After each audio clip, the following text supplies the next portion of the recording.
Yo soy la doctora María Magdalena Prea, soy médica especialista en emergencias, en mi caso en el área de emergencia, y la educación. Es decir, tratamos de ser un puente entre ellos y la tecnología que tenemos en este centro de simulación, que por cierto es uno de los 5 centros más importantes de simulación de América Latina y que además nos ha introducido en un mundo totalmente distinto en cuanto a la educación médica.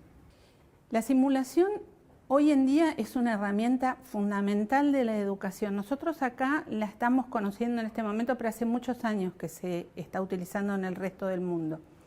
Es un aprendizaje experiencial.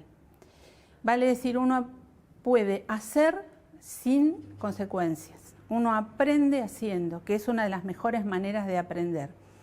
La simulación puede abarcar desde una computadora, desde un tablero, es decir, se puede hacer una enseñanza simulando sobre una mesa, hasta simuladores de muy alta fidelidad, como son los maniquíes, que son todos sensorizados y computarizados, es decir, son computadoras con forma de persona, que permiten hacer un montón de experiencias y trabajar sobre un paciente sin tener el riesgo o el peso encima de la consecuencia.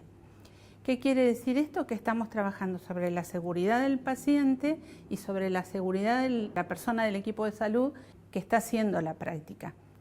Anteriormente, lo que era educación tradicional, sobre todo para las especialidades de la salud, uno aprendía sobre el paciente más allá de la teoría. Tenemos unas muy lindas experiencias de simulación en pregrado incluso.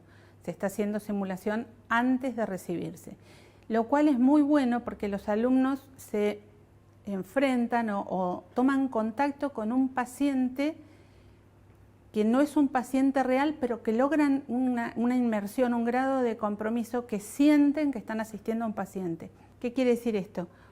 Un actor, lo que es un paciente estandarizado, es un simulador. Un simulador de muy alta fidelidad es un simulador, un equipo de endoscopía o un equipo de ecografía es un simulador. Entonces nosotros hicimos una actividad de aprendizaje y utilizamos 3 simuladores. Y antes lo diseñamos en un papel y antes lo simulamos y lo practicamos. Entonces es, repito, la experiencia de hacer sin consecuencias. La medicina de emergencia fundamentalmente recibe al paciente que está cursando un evento agudo, crítico o no crítico. Hay emergencias objetivas y emergencias subjetivas. Para una persona que nunca ha tenido una picadura de abeja, es una emergencia, pero objetivamente es una situación molesta, pero que no pone en riesgo su vida. La mayor parte de las urgencias y emergencias, y un grado más allá, esto es también una especialidad que yo he podido desarrollar, están los desastres y catástrofes. En todas esas situaciones, no solo es importante el conocimiento de la actividad en sí, es decir, lo que uno tiene que desarrollar, sino la estructura mental. En este tipo de actividades el equipo es fundamental hablar un mismo idioma y tener los conceptos muy estandarizados. Yo siempre les digo que trabajar en emergencias es como participar de un ballet. Cada uno es importante, pero lo que importa es la visión del conjunto. Entonces, cada uno tiene que saber que su compañero está en el mismo canal, que va a ser en base a los mismos conocimientos, en base a las mismas evidencias profesionales, todo el equipo de salud, enfermero, el chofer de la ambulancia, los otros equipos, porque en estos casos son muy importantes el resto de los equipos de atención, bomberos, policía, defensa civil, son lo que se llaman los intervinientes en un evento crítico. En este caso es muy importante, pero muy importante el trabajo en equipo, desarrollar esas capacidades, practicarlas para que cuando uno se enfrenta a la situación sepa lo que tiene que hacer, hayan bajado sus incertidumbres y eso inevitablemente trae un beneficio para el paciente y para el equipo de trabajo, porque yo sé que mi compañero está sintonizado en lo mismo que estoy haciendo yo. Tenemos que tratar de que esos equipos trabajen en conjunto y en colaboración. Para eso que tiene que haber lo que se llama un comando de incidentes. Y una habilidad no técnica muy importante que estamos tratando de desarrollar es proteger el estrés de los intervinientes. Dentro de la emergencia, y de la emergencia en zona urbana sobre todo, yo creo que una de las actividades que tiene más impacto, más estrés, es el que sale y hace emergencia extrahospitalaria. En nuestro caso, el SAME La Plata, con quien tenemos una excelente relación.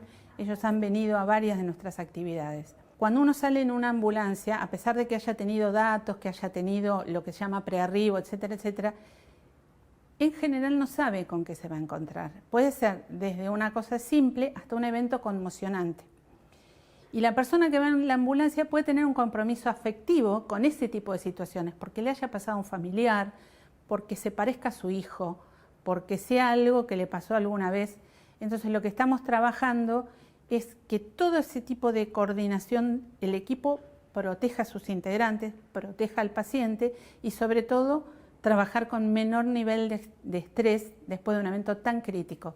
Con nosotros tuvimos un excelente evento acá que fue una simulación muy grande en relación a la asistencia de los pacientes con COVID sospechado, que se hizo acá mismo en nuestro centro, y después se analizó un montón de variables en cuanto a la percepción y a la comodidad en cuanto al trabajo, a la eficiencia, en cuanto al esfuerzo, y nosotros nos dimos cuenta que para muchos fue una sorpresa, porque vieron antes de hacerlo dónde estaban sus fortalezas y dónde estaban sus debilidades.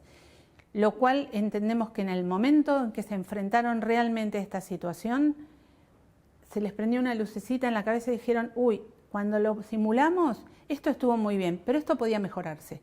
Entonces pudieron reaccionar con más tranquilidad, con más seguridad y con mayor expertise en el tema. En lo que respecta a la educación, que este año tan crítico, el 2020 con la pandemia, ha sido una revolución desde el punto de vista educativo. Para todos fue necesario cambiar cosas que ya sabíamos, cosas que creíamos que sabíamos y tuvimos que mirar la educación desde otro punto de vista. Aquí en el centro la presencialidad es muy importante porque nosotros pretendemos que los participantes tengan una experiencia casi real. De hecho, cuando ingresan a un curso les pedimos que hagan una especie de contrato de inmersión en la simulación, para lo cual la presencialidad ha sido muy importante. Dicho esto, todos tuvimos que cambiar. La educación a través de simulación invierte ese rol y se centra en el participante y en el paciente. Vale decir, vemos cómo ayudar a ese participante, a esa persona que se acerca a aprender algo, cómo hacemos para que él pueda acceder con comodidad a ese conocimiento que le falta o cree que le falta. Y que tenga las habilidades no técnicas, sobre todo de comunicación, porque eso es fundamental, la comunicación, para poder desenvolverse en un grupo de trabajo eficientemente. Para esto tuvimos que cambiar un montón de cosas, tuvimos que conocer lo que era la telesimulación y la educación a distancia, con lo cual nosotros de alguna manera, para poder hacerles vivir este tipo de experiencia, nos convertimos en sus ojos y sus manos. Es decir, les contamos un evento y nos convertimos en sus ojos y sus manos para que ellos vivieran la simulación.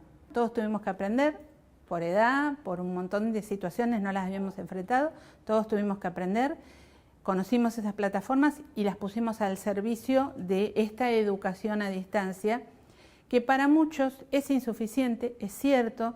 Nosotros necesitamos, para poder desarrollarlo, una muy buena conectividad, necesitamos que el participante o alumno tenga una computadora, porque hay algunas cosas que se pueden hacer por celular, otras no.